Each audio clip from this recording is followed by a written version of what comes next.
नमस्कार, आकाशवाणी से प्रस्तुत है समाचार प्रभात।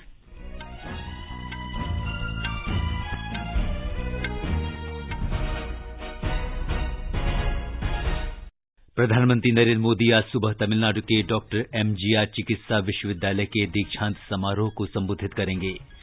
प्रधानमंत्री आज 11:50 पर दूसरे खेलो इंडिया राष्ट्रीय शीतकालीन खेलों का उद्घाटन करेंगे। पुदुचेरी में कांग्रेस के नेतृत्व वाली सरकार के गिरने के बाद राष्ट्रपति शासन लगाया गया। तमिलनाडु सरकार के कर्मचारियों की सेवानिवृत्ति की आयु 60 वर्ष तक बढ़ाई गई।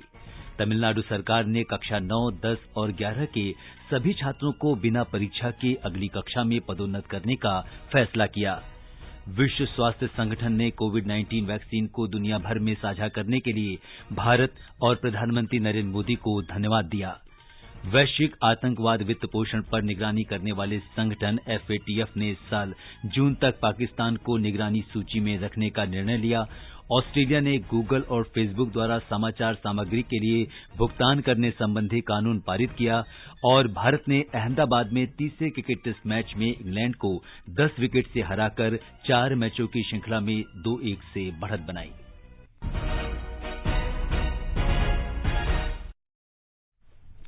समाचार प्रभात में रवि कपूर के साथ मैं सिद्धार्थ सिंह। कोविड महामारी से देश एकजुट होकर लड़ रहा है। आप भी हमारे साथ सुरक्षा और बचाव के 3 आसान उपायों का संकल्प लें। मास्क पहनें, 2 गज दूरी है जरूरी, हाथ और मुंह साफ रखें। और अब समाचार। प्रधानमंत्री नरेंद्र मोदी आज सुबह वीडियो कॉन्फ्रेंस के माध्यम से तमिलनाडु के डॉक्टर एमजीआर चिकित्सा विश्वविद्यालय के 33वें दीक्षांत समारोह को संबोधित करेंगे। दीक्षांत समारोह में कुल 17,591 विद्यार्थियों को डिग्री और डिप्लोमा प्रदान किए जाएंगे। तमिलनाडु के राज्यपाल बनवारी लाल पुरोहित इस अवसर पर उपस्थित रहेंगे। विश्वविद्यालय का नाम तमिलनाडु के पूर्व मुख्यमंत्री MG रामचंद्रन के नाम पर रखा गया है।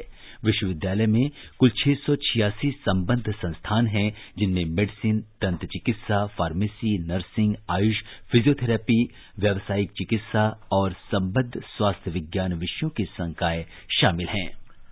प्रधानमंत्री नरेंद्र मोदी दूसरे खेलो इंडिया राष्ट्रीय शीतकालीन खेलों का आज वीडियो कॉन्फ्रेंस के माध्यम से उद्घाटन करेंगे। ये खेल 2 मार्च तक चलेंगे। इसका आयोजन युवा कार्य और खेल मंत्रालय ने जम्मू कश्मीर खेल परिषद तथा winter games association of Jammu and Kashmir के सहयोग से किया है। इस दौरान alpine skiing, Nordic ski, snowboarding, ski mountaineering, ice hockey, ice skating और आइस स्ट्रोक जैसी खेल गतिविधियों का आयोजन किया जाएगा। 27 राज्यों, केंद्र शासित प्रदेशों और बोर्डों ने इन खेलों के लिए अपने प्रतिभागियों को भेजने की सहमति दी है।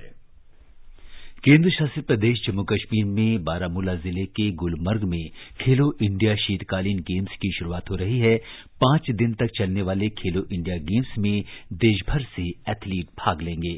ब्यौरा हमारे संवाददाता से। विश्व प्रसिद्ध स्की रिजॉर्ट गुलमर्ग कल से 5 दिवसीय शीतकालीन खेलों यानी खेलो इंडिया के दूसरे संस्करण की मेजबानी करने जा रहा है। इस आयोजन में कई मनोरंजक खेल भी शामिल होंगे। ये कार्यक्रम सांस्कृतिक प्रस्तुतियों के साथ शुरू होगा, जबकि कई गणमान्य लोगों के साथ साथ 1000 से भी ज्यादा एथलीटों के भागीदारी की उम्मीद भी की जा सकती है। इस संदर्भ में हमने खेलो इंडिया के इस आयोजन के मीडिया इंचार्ज MH भट्ट से बात की और उन्होंने बताया, facilities have been put in place. 7वीं schedule program almost it is in the final stage. अभी प्रोग्राम जो हमारा पहला है नाइट सीइंग का जो डेमो वगैरह होगा, जिसमें dignitaries just about to arrive. देखिए, इसमें स्नो स्कीइंग है, स्नो शू रनिंग है, जो इवेंट रहता है काइंड ऑफ मैराथन 10-12 किलोमीटर का रहता है। प्लस इसमें आइस स्केटिंग होगी, आइस स्टॉक होगा and there are some other recreational games like rugby, वो भी खेली जाएगी। आकाशवाणी समाचार के लिए श्रीनगर से मैं सुनील कोल। पुदुचेरी में राष्ट्रपति शासन लगा दिया गया है। वहां कई विधायकों के इस्तीफे के बाद कांग्रेस नेतृत्व वाली सरकार का पतन हो गया था। गृह मंत्रालय ने कल इस केंद्र शासित प्रदेश में राष्ट्रपति शासन लगाने की अधिसूचना जारी की। राष्ट्रपति रामनाथ कोविंद ने अपनी शक्तियों का प्रयोग करते हुए पुदुचेरी विधानसभा को भी निलंबित कर दिया। इस केंद्र शासित प्रदेश की विधानसभा को अब निलंबित अवस्था में रख दिया गया है। पुदुचेरी में जल्द ही विधानसभा चुनाव होने हैं। तमिलनाडु के मुख्यमंत्री इडापड्डी के पलानीसामी ने घोषणा की है कि राज्य सरकार के कर्मचारियों के सेवानिवृत्त होने की आयु सीमा 59 से बढ़ाकर 60 वर्ष कर दी गई है। विधानसभा में एक वक्तव्य में उन्होंने कहा कि ये आदेश सरकारी कर्मचारियों, सरकार द्वारा सहायता प्राप्त विद्यालयों, विधि और संवैधानिक निकायों, सरकारी क्षेत्रों, स्थानीय निकायों, आयोग, बोर्डों और विभिन्न यूनियनों के कर्मचारियों पर लागू होगा। उन्होंने ये भी बताया कि वर्तमान में कार्यरत और इस वर्ष 31 मई को सेवानिवृत्त होने वाले कर्मचारियों को इस घोषणा का लाभ मिलेगा। तमिलनाडु सरकार ने कोविड-19 महामारी को देखते हुए राज्य में 9वीं, 10वीं और 11वीं कक्षाओं के विद्यार्थियों को बिना परीक्षा लिए अगली कक्षा में प्रोन्नत करने का फैसला किया है। ये घोषणा मुख्यमंत्री इडापड्डी के पलनीसामी ने कल राज्य विधानसभा में की। ब्यौरा हमारी संवाददाता से। इस वर्ष विद्यार्थियों और शिक्षकों द्वारा असाधारण स्थिति का सामना किए जाने को देखते हुए 9वीं, 10वीं और 11वीं कक्षा के विद्यार्थियों को उत्तीर्ण घोषित किया गया है। मुख्यमंत्री इडापड्डी के पलनीसामी ने कहा कि अभिभावकों के अनुरोध और शिक्षाविदों से विचार विमर्श करने के बाद ही ये फैसला किया गया है। राज्य में अब 12वीं कक्षा की परीक्षा आयोजित की जाएगी, जिसके लिए तमिलनाडु राजकीय परीक्षा निदेशालय ने समय सारणी जारी कर दी है। राज्य में ये परीक्षाएं 3 से 21 मई के बीच आयोजित की जाएंगी। तमिलनाडु में 19 जनवरी से 9वीं और 12वीं कक्षाओं के लिए स्कूल फिर से खुले थे। तमिलनाडु से जॉय की रिपोर्ट के साथ समाचार कक्ष से फरहत नाज। प्रधानमंत्री नरेंद्र मोदी ने कहा है कि भारत सागरमाला परियोजना के माध्यम से बंदरगाह आधारित विकास के लिए प्रतिबद्ध है। वे कल तमिलनाडु में कोयम्बटूर में कई परियोजनाओं की आधारशिला रखने और अनेक का उद्घाटन करने के बाद जनसमूह को संबोधित कर रहे थे। The government of India's commitment to port-led development can be seen through the Sagarmala scheme. About 575 projects at a total cost of over 6 lakh crore rupees have been identified for implementation during 2015 to 2035 period. These works cover port modernization, new port development, port connectivity enhancement, port link industrialization and coastal community development. प्रधानमंत्री नरेंद्र मोदी ने आश्वासन दिया है कि केंद्र सरकार पुद्दुचेरी को देश के सर्वोत्तम व्यापारिक केंद्र, शैक्षणिक केंद्र, आध्यात्मिक केंद्र और पर्यटक केंद्र के रूप में विकसित करेगी। पुद्दुचेरी हेलीपैड पर भाजपा द्वारा आयोजित जनसभा को कल संबोधित करते हुए श्री मोदी ने कहा कि यहां कई विकास योजनाओं को शुरू किया गया है तथा यहां के लोगों को कांग्रेस सरकार के कुशासन से छुटकारा मिला है। प्रधानमंत्री ने कराईकल में करीब 5 अरब रुपए की लागत के जवाहरलाल स्नातकोत्तर चिकित्सा शिक्षा और अनुसंधान संस्थान में नए परिसर का भी शिलान्यास किया, जो अगस्त 2022 तक पूरा हो जाएगा। प्रधानमंत्री ने संस्थान में एक रक्तदान केंद्र का भी उद्घाटन किया। One sector that will play a key role in the coming years is healthcare. Nations that invest in healthcare will shine. I am inaugurating the blood center in Jipmore. This project will cost about 28 crore rupees. This new facility will accommodate advanced facilities for long-term storage of blood, stem cell banking. The facility will function as a research laboratory and a training center for personal training in all aspects of transfusion. राष्ट्रपति रामनाथ कोविंद आज से अंडमान और निकोबार द्वीप समूहों की यात्रा पर जा रहे हैं। वे वहां 1 मार्च तक रहेंगे। इस दौरान उनका कार्यक्रम व्यस्त रहने की संभावना है। हिमाचल प्रदेश विधानसभा का बजट सत्र आज शिमला में राज्यपाल बंडारू दत्तात्रेय के अभिभाषण के साथ शुरू होगा। इसमें वर्ष 2021-22 का बजट पेश किया जाएगा। सत्र में कुल 17 बैठकें होंगी। ये 20 मार्च तक चलेगा। मुख्यमंत्री जयराम ठाकुर ने 6 मार्च को बजट पेश करेंगे। गृहमंत्री अमित शाह ने कहा है कि सोशल मीडिया के सभी प्लेटफॉर्म को भारतीय कानूनों का पालन करना होगा। इंटरनेट पर अनुरोध के आधार पर टेलीविजन और फिल्म सामग्री प्रदान करने की ओवर द टॉप व्यवस्था, ऑनलाइन स्ट्रीमिंग और सोशल मीडिया प्लेटफॉर्मों से संबंधित दिशा निर्देश और डिजिटल मीडिया आचरण संहिता जारी किए जाने पर उन्होंने कहा कि नए नियम से निवारण तंत्र संस्थागत बनेंगे और सोशल मीडिया उपयोगकर्ताओं की शिकायतों के समाधान सुनिश्चित कर उन्हें अधिक सशक्त बनाएंगे। सरकार ने कल over the top platform OTT, online streaming और सोशल मीडिया प्लेटफॉर्म्स के लिए दिशा निर्देश तथा आचार संहिता जारी कर दी है। दिशा निर्देशों के अनुसार सोशल मीडिया प्लेटफॉर्म्स को अश्लीलता का प्रदर्शन करने और काट छांट कर बनाए गए महिलाओं के अभद्र चित्रों को 24 घंटे के भीतर हटाना होगा। पीड़ितों और उपयोग करने वालों की शिकायतें प्राप्त करने और उन्हें निपटाने संबंधी प्रक्रिया भी तैयार की जाएगी। नई दिल्ली में कल डिजिटल मीडिया संबंधी दिशा निर्देश और आचार संहिता जारी करते हुए संचार और सूचना प्रौद्योगिकी मंत्री रविशंकर प्रसाद ने कहा कि सोशल मीडिया को मुख्य अनुपालन अधिकारी नियुक्त करना होगा, जिस पर कायदे कानून पर अमल सुनिश्चित करने की जिम्मेदारी होगी।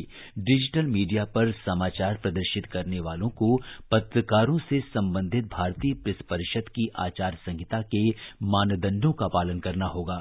इसके अलावा उन्हें केबल टेलीविजन नेटवर्क विनियमन कानून के अंतर्गत कार्यक्रम संहिता को मानना होगा। सूचना और प्रसारण मंत्री प्रकाश जावड़ेकर ने कहा है कि नियमों में स्वनियमन के जरिए 3 स्तरों वाली शिकायत निवारण प्रणाली कायम करने की व्यवस्था की गई है। राजधानी दिल्ली में नगर निगमों के 5 सीटों के लिए होने वाले उपचुनाव के प्रचार का आज आखिरी दिन है। शहर के रोहिणी, उत्तरी शालीमार बाग, त्रिलोकपुरी, कल्याणपुरी और चौहान बांगड़ वार्डों के लिए रविवार को मतदान कराया जाएगा। केंद्रीय मंत्री और भारतीय जनता पार्टी की वरिष्ठ नेता स्मृति ईरानी आज एक दिन के दौरे पर पश्चिम बंगाल जाएंगी। वे दक्षिण 24 परगना के सोनारपुर उत्तर निर्वाचन क्षेत्र में भारतीय जनता पार्टी की परिवर्तन यात्रा में भाग लेंगी। वे दक्षिण 24 परगना जिले में कैनिंग ईस्ट यात्रा में भाग लेने से पहले सोनारपुर दक्षिण में एक रोड शो का नेतृत्व भी करेंगी। आगे बढ़ने से पहले एक नजर मुख्य समाचारों पर।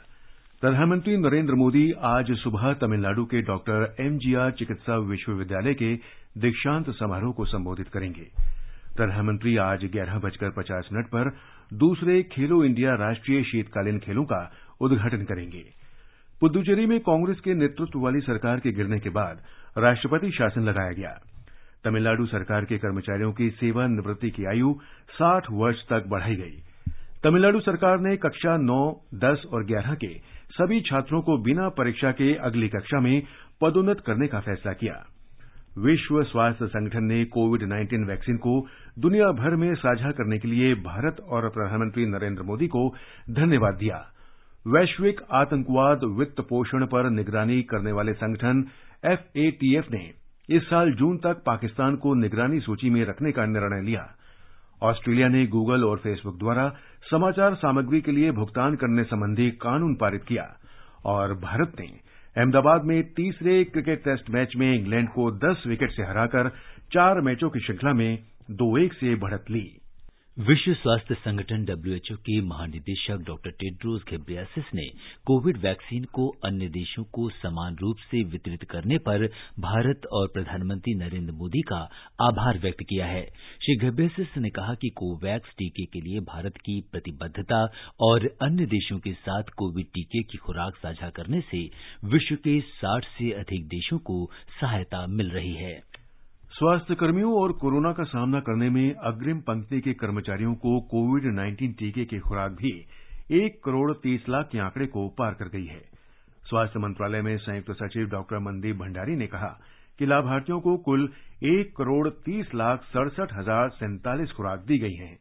केंद्र सरकार ने टीकाकरण अभियान में तेजी लाने के लिए सभी राज्यों और केंद्र शासित प्रदेशों के साथ कल समीक्षा बैठक की थी। उत्तर प्रदेश के सभी जिलों में आज स्वास्थ्य कर्मियों को कोविड वैक्सीन का दूसरा टीका लगाया जाएगा। हमारे संवाददाता ने बताया है कि कल राज्य में 2,751 कोविड टीकाकरण सत्रों में 1,76,000 से भी अधिक लोगों को ये वैक्सीन दी गई। ये टीकाकरण अभियान अग्रिम पंक्ति के कर्मचारियों के साथ साथ उन स्वास्थ्य कर्मियों के लिए भी मॉपअप सत्र के तौर पर था जिनका टीकाकरण नहीं हुआ था। इस दौरान दोनों ही तरह के टीकों का इस्तेमाल किया गया और सभी लाभार्थी पूरी तरीके से स्वस्थ और सुरक्षित हैं। टीकाकरण के बाद लाभार्थियों के पंजीकृत मोबाइल में टीकाकरण पूरा होने के संदेश भेजे गए। इसके साथ ही एक लिंक भी भेजा गया जिसके जरिए टीकाकरण के प्रमाण पत्र को प्रिंट करने के साथ साथ डिजिटल लॉकर में सुरक्षित भी रखा जा सकता है। कल जिन्हें टीके लगाए गए उन्हें दूसरा कोविड टीका 25 मार्च को लगाया जाएगा। जल्द ही प्रदेश में 45 से 60 वर्ष की आयु के उन लोगों को टीका लगाने का काम शुरू होगा जो किसी गंभीर बीमारी से पीड़ित हैं। सुशील चंद्र तिवारी, आकाशवाणी समाचार, लखनऊ। बिहार में पिछले 24 घंटों के दौरान 75,142 स्वास्थ्य कर्मियों को कोविड वैक्सीन का दूसरा टीका लगाया गया। बिहार के 13 जिलों से कोरोना का कोई मामला सामने नहीं आया है। इस बीच बिहार सरकार ने सभी सरकारी और निजी स्कूलों में 1 मार्च से 1ली से 5वीं कक्षा तक के विद्यार्थियों के लिए शैक्षणिक गतिविधियां फिर शुरू करने के दिशा निर्देश जारी किए हैं। दिल्ली में पिछले 24 घंटे में कोरोना संक्रमण के 220 नए रोगी दर्ज हुए हैं। इन्हें मिलाकर कोरोना संक्रमितों की कुल संख्या 6,38,593 हो गई है। केंद्रीय स्वास्थ्य और परिवार कल्याण मंत्री डॉक्टर हर्षवर्धन ने कहा है कि प्रधानमंत्री नरेंद्र मोदी के नेतृत्व में देश बड़े सुधार की प्रक्रिया से गुजर रहा है और इसमें पूर्वोत्तर राज्यों पर विशेष ध्यान केंद्रित किया जा रहा है। डॉक्टर हर्षवर्धन कल 3 दिन की यात्रा पर नागालैंड के दीमापुर पहुंचे। स्वास्थ्य मंत्री आज मोन जिला अस्पताल में नागालैंड के दूसरे मेडिकल कॉलेज की आधारशिला रखेंगे। इस अवसर पर नागालैंड के मुख्यमंत्री नेफ्यू रियो भी मौजूद रहेंगे। आतंकी संगठनों को धन आपूर्ति करने वालों पर निगरानी रखने संबंधी संगठन वित्तीय कार्रवाई दल FATF ने कल पाकिस्तान को निगरानी सूची में बनाए रखने का फैसला किया। पेरिस से ऑनलाइन संवाददाता सम्मेलन में FATF के अध्यक्ष मार्क्स प्लियर ने कहा कि पाकिस्तान ने इस दिशा में कुछ प्रगति की है, लेकिन उसने धन शोधन और आतंकवादियों को धन आपूर्ति पर रोक लगाने की कार्ययोजना पूरी नहीं की है। FATF ने कहा है कि पाकिस्तान को सभी घोषित आतंकवादियों के खिलाफ लक्षित वित्तीय प्रतिबंधों को कारगर ढंग से लागू करना चाहिए। संगठन का कहना है कि पाकिस्तान को संयुक्त राष्ट्र द्वारा घोषित आतंकवादियों और उनके सहयोगियों के खिलाफ अवश्य कार्रवाई करनी चाहिए। FATF ने यह भी कहा कि पाकिस्तान की अदालतों को आतंकवाद में शामिल लोगों को असरदार, निर्णायक और उचित सजा देनी चाहिए। FATF ने कहा कि आतंकवादियों को धन की आपूर्ति रोकने के लिए पाकिस्तान को प्रभावी व्यवस्था स्थापित करनी चाहिए। वित्तीय कार्रवाई बल FATF एक अंतर सरकारी संगठन है जिसका गठन 1989 में धन शोधन और आतंकी वित्त पोषण रोकने और अंतर्राष्ट्रीय वित्तीय प्रणाली से संबंधित अन्य खतरों का मुकाबला करने के लिए किया गया था। समाचार कक्ष से चंद्रशेखर शर्मा। विदेश मंत्रालय ने कल कहा कि पाकिस्तान के साथ भारत सामान्य पड़ोसी संबंधों की इच्छा रखता है। वित्तीय कार्रवाई बल FATF की पूर्ण बैठक पर श्री श्रीवास्तव ने कहा कि FATF की फैसले लेने की अपनी प्रक्रियाएं हैं। ऑस्ट्रेलिया ने विश्व का ऐसा पहला कानून पारित किया है जिसमें गूगल और फेसबुक को अपने प्लेटफॉर्म पर समाचार सामग्री के लिए भुगतान करना होगा। अमेरिका की इन दिग्गज कंपनियों ने इस कानून का विरोध किया था। विवाद के जोर पकड़ने पर फेसबुक ने ऑस्ट्रेलिया में सभी समाचार पत्रों के फेसबुक पेज पर रोक लगा दी थी। प्रधानमंत्री नरेंद्र मोदी कल वीडियो कॉन्फ्रेंसिंग के माध्यम से भारतीय खिलौना मेला 2021 का उद्घाटन करेंगे। खिलौने बाल मस्तिष्क के विकास में महत्वपूर्ण भूमिका निभाते हैं और बच्चों की मनोप्रेरणा और ज्ञान कौशल को बढ़ाने में मदद करते हैं। 4 दिन के इस आयोजन का उद्देश्य सभी खरीदारों, खिलौना बेचने वालों, विद्यार्थियों और अध्यापकों सहित सभी शेयरधारकों को एक मंच प्रदान करना है। देश की पहली वर्चुअल खिलौना प्रदर्शनी और भारतीय खिलौना मेला कल से शुरू होगा। पश्चिम बंगाल से इस मेले में 37 विक्रेता भाग लेंगे। आफ्टर स्कूल एक प्रमुख कंपनी है जो खिलौनों के विनिर्माण और निर्यात से संबद्ध है। कंपनी की प्रवक्ता निधि अग्रवाल ने आकाशवाणी समाचार को बताया कि वर्चुअल खिलौना मेला से उन्हें भारतीय खिलौनों को प्रदर्शित करने का अवसर मिलेगा।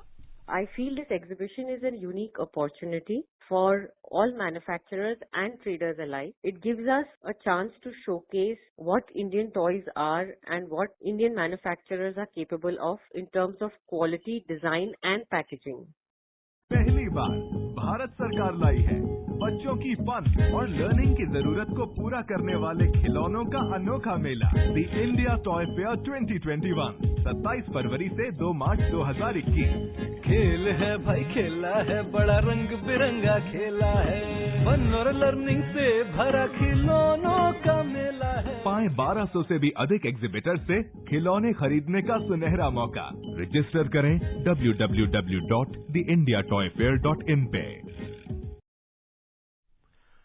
मध्य प्रदेश में देवास, इंदौर और उज्जैन चमड़े के खिलौने के लिए प्रसिद्ध हैं। राज्य के चमड़े के खिलौने के निर्माता और कलाकार भी इसमें भाग ले रहे हैं। ब्यौरा हमारे संवाददाता से।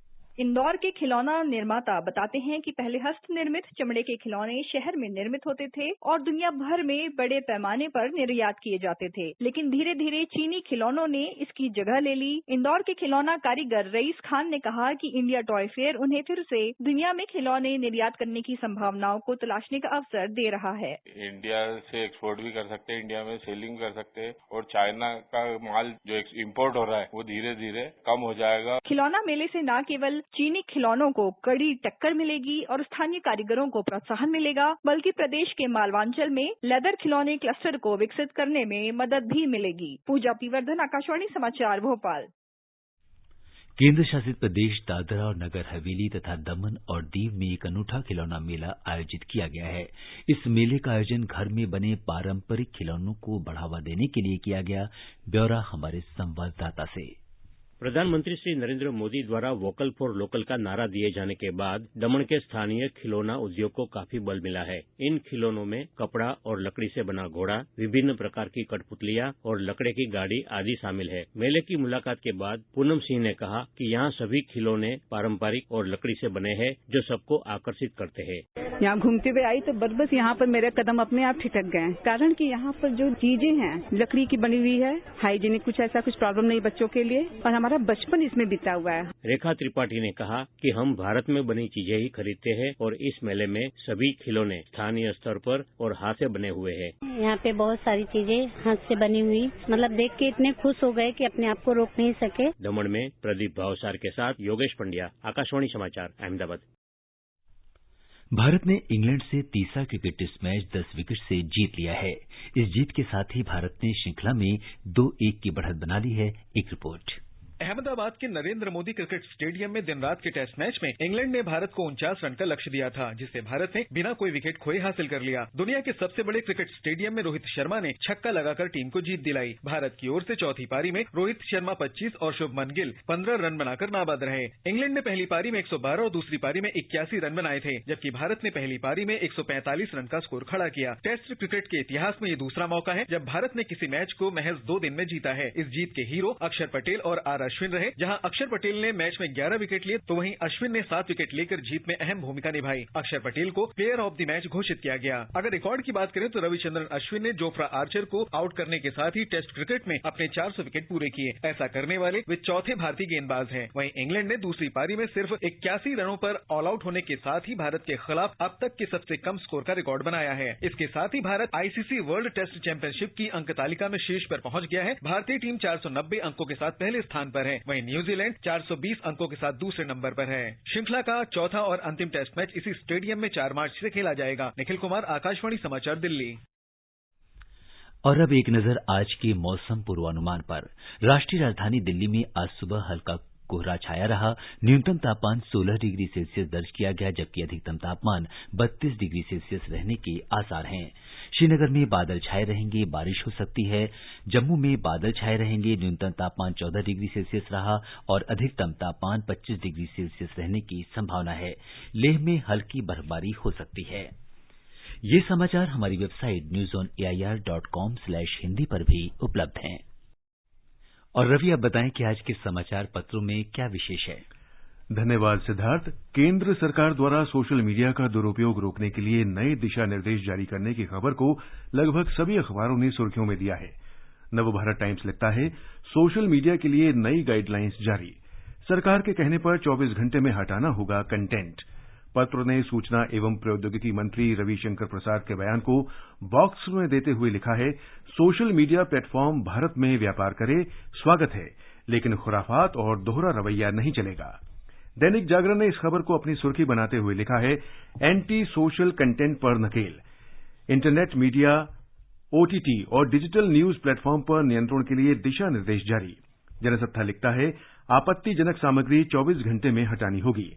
बकौल अमर उजाला, डिजिटल जहर पर लगाम, सोशल मीडिया पर 3 महीने में लागू होगा नियम, ओटीटी पर तत्काल असर। पूर्वी लद्दाख की सीमा तक शांति बहाली के बाद एलओसी पर सीज फायर समझौता लागू होने पर राजस्थान पत्रिका की सुर्खी है, भारत पाकिस्तान के डीजीएमओ की बातचीत में बनी सहमति, एलओसी पर लागू हुआ सीज फायर। हिंदुस्तान ने पंजाब नेशनल बैंक घोटाले के आरोपी नीरव मोदी को लंदन की अदालत द्वारा भारत भेजने की मंजूरी देने को अपनी सुर्खी बनाया है और कामयाबी शीर्षक से लिखा है, नीरव मोदी को भारत आने की मंजूरी मिली। हरिभूमि ने इस खबर को अपनी बैनर हेडलाइन बनाते हुए लिखा है, 28 दिन में भारत लाया जाएगा नीरव, आर्थर रोड जेल की बैरक नंबर 12 तैयार। अमर उजाला ने आरबीआई गवर्नर शक्तिकांत दास के हवाले से लिखा है, कोविड महामारी के दौरान एमएसएमई क्षेत्र अर्थव्यवस्था का इंजन बनकर उभरा है। विनिर्माण क्षेत्र के दम पर महामारी से उबरकर जल्द किस्मत बदलेगा भारत। और अंत में मुख्य समाचार एक बार फिर। प्रधानमंत्री नरेंद्र मोदी आज सुबह तमिलनाडु के डॉक्टर एमजीआर चिकित्सा विश्वविद्यालय के दीक्षांत समारोह को संबोधित करेंगे। प्रधानमंत्री आज 11:50 पर दूसरे खेलो इंडिया राष्ट्रीय शीतकालीन खेलों का उद्घाटन करेंगे। पुदुचेरी में कांग्रेस के नेतृत्व वाली सरकार के गिरने के बाद राष्ट्रपति शासन लगाया गया। तमिलनाडु सरकार के कर्मचारियों की सेवानिवृत्ति की आयु 60 वर्ष तक बढ़ाई गई। तमिलनाडु सरकार ने कक्षा 9, 10 और 11 के सभी छात्रों को बिना परीक्षा के अगली कक्षा में पदोन्नत करने का फैसला किया। विश्व स्वास्थ्य संगठन ने कोविड-19 वैक्सीन को दुनिया भर में साझा करने के लिए भारत और प्रधानमंत्री नरेंद्र मोदी को धन्यवाद दिया। वैश्विक आतंकवाद वित्त पोषण पर निगरानी करने वाले संगठन FATF ने इस साल जून तक पाकिस्तान को निगरानी सूची में रखने का निर्णय लिया। और ऑस्ट्रेलिया ने गूगल और फेसबुक द्वारा समाचार सामग्री के लिए भुगतान करने संबंधी कानून पारित किया। इसके साथ ही समाचार प्रभात का ये अंक समाप्त हुआ। नमस्कार।